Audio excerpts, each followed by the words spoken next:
إطار تعليمات السيد الوزير الأول وقرارات الحكومة.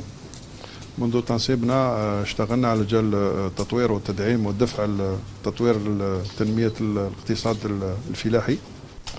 وشعبة الحبوب هي شعبة مهيكلة،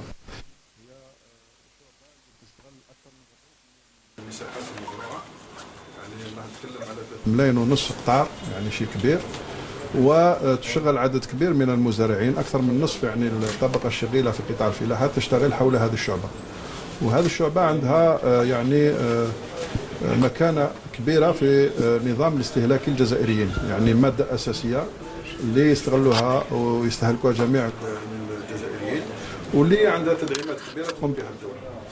أولا هذا اللقاء تعتبر ورشة وطنية، بنا ندعموا يعني نثريوا العمل اللي نقوم به مع المختصين ومع المهنيين على مستوى قطاع الفلاحة.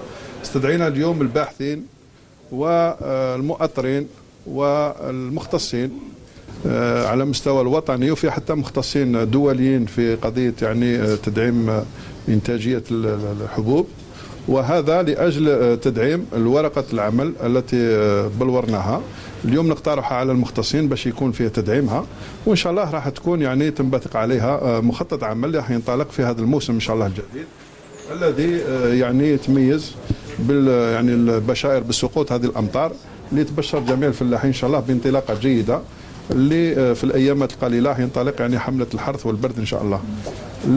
المعطيات الأولية احنا خارجين اليوم من حملة الحصاد والدرس تاع تجميع المنتوجات. المعطيات الأولية هو يعني منتوج يعني قياسي، معتبر قياسي على غرار منتوج السنة اللي فاتت. رانا في يعني في ديناميكية تصاعدية، أكثر من 60 مليون قنطار يعني تم يعني إنتاجها على المستوى الوطني بجميع أصناف الحبوب، من الصلب يعني الحبوب يعني القمح الصلب والقمح اللين، وخاصة مادة الشعير. الشيء اللي جا جديد السنة هو دعمنا الآليات وحرصنا على تكثيف في التجميع، تحسين يعني التدخلات تاع الديوان ومع التعاونيات والتنظيم المهني مع الغرفة مع المجلس المهني والمؤطرين والإدارة. يعني عملنا جاهدين باش نجمع أكثر شيء ممكن، وباش نستغنى على الواردات وندعم يعني توازن ميزان المدفوعات تاع الدولة تاعنا. المعطيات الأولية اللي خذيناها في إطار الحكومة هو السنة إن شاء الله نعتمد على استهلاك مادة يعني المنتوج نتاع مادة القمح الصلب البليدور، ومنتوجنا تاع الشعير، يعني الطاقات اللي خزناها الطاقات لا باس بها اللي تخلينا نستغني على الأقل هذه السنة باش ما نجيبوش هذه المواد هذه. باقي شغلنا الشاغل هو العمل على تحسين إنتاج مادة القمح اللين وترشيد استغلالها، وخاصة اليوم معنا خبراء حتى في التغذية، فيه جوانب تغذية اللي لازم نشتغل عليها كمستهلكين وكتنظيمات مجتمعية باش يكون فيه تحسيس أكثر، وباش نقلصوا من المواد هذه اللي نستخلصوها من فرينة تاع القمح اللين. وحتى في بعض التجارب وفي حتى بعض الدول اللي خذت إجراءات لحماية يعني المستهلكين، وخاصة من جانبها الصحي، في بعض يعني الخبراء وبعض الدراسات اللي يعني بينت الانعكاسات يعني السلبية نتاع يعني استهلاك هذه المواد هذه اللي جايتنا من الخبز الأبيض هذا. وممكن حيكون فيه برنامج عمل مع قطاعات أخرى خاصة قطاع التغذية وقطاع الصحة باش نشرفوا على حملات توعية للمستهلكين، وخاصة المجتمع المدني والتنظيمات تاع حقوق المستهلكين هما معنا حاضرين اليوم باش يتبنوا هذه القضايا، ونحسنوا حتى من أنظمتنا التغذية باش يكون عندنا نظام تغذية واستهلاكي مفيد، ويكون عندنا نظام إنتاجي مقتصد، ويكون عندنا إرشاد، ويكون عندنا رؤية وخطة واستراتيجية للقطاع الفلاحة، وعلى أساسها قطاع يعني الحبوب. وشكرا. شحال كمية الإنتاج تاع القمح الصلب معالي الوزير؟ L'Algérie a enregistré une quantité importante, à savoir, vous avez parlé de 60 millions de kilos. Est-ce qu'on peut espérer penser à l'exportation? جيد تيا. تكلمنا على الإنتاج، كمية الإنتاج، وعلى كنت سبق وأن أعلنت انخفاض الواردات بمليار دولار. هو ذوك نجاوبك الأخت، هو في إطار يعني إجراءات الحكومية تاع ترشيد الواردات، وخاصة أنتم راكم لاحظتوا رافقتونا في ترشيد حتى النقل. اليوم يعني ديوان الحبوب وديوان الحليب يعني الكميات اللي يستوردها طلبنا منهم باش يستوردوها بطاقاتنا تاع النقل الوطني عن طريق يعني التعاقد اللي درناه واتفاقيات مع وزارة النقل. اليوم يعني هذا الدواوين يشتغلوا باستغلال طاقات النقل تاعنا، خاصة يعني الأسطول البحري تاعنا اللي عنده قدرات باش يخلينا نستغناو حتى من يعني من الخدمات نتاع النقل الخارجي، وهذا حنربحوا يعني من العملة الصعبة، خروج العملة الصعبة.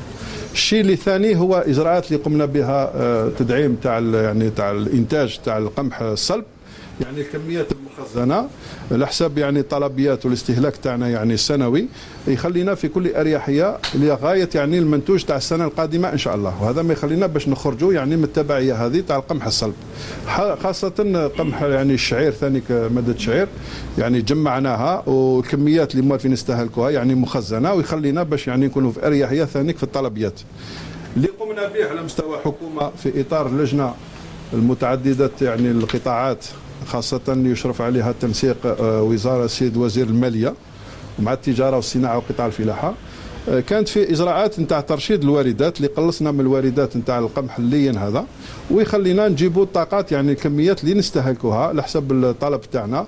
هذا ما خلانا باش نستغناو الكميات. إلا جمعنا هذو ثلاث عناصر يكون عندنا يعني اقتصاد للخزينة أكثر من مليار دولار اللي يعني تم يعني اقتصاده، وهذا جاي من اجراءات يعني الترشيديه اللي قامت بها الحكومه، وجاي بالانتاج اللي حقه المنتجين، وجاي بالجهد تاع الفلاحين وبالتاطير تاع الدوله والدعم تاع الدوله. هذا ما يخلينا باش نستشبروا خير باش ندعموا هذا يعني هذه المكاسب، وهذا اللقاء تاع اليوم يندرج في هذا الاطار باش يكون فيه تعزيز لهذه المكاسب اللي حصلنا عليها، ويكون يعني بحث يعني لاجل استغلال امثل لقدراتنا الطبيعيه وقدراتنا يعني حتى البشريه باش نكونوا يعني دائما في اريحيه من جانب تعزيز الامن. دونك مدام vous dites aujourd'hui parler d'une production de 60 millions de quintaux. Alors aujourd'hui les premiers résultats de l'opération de collecte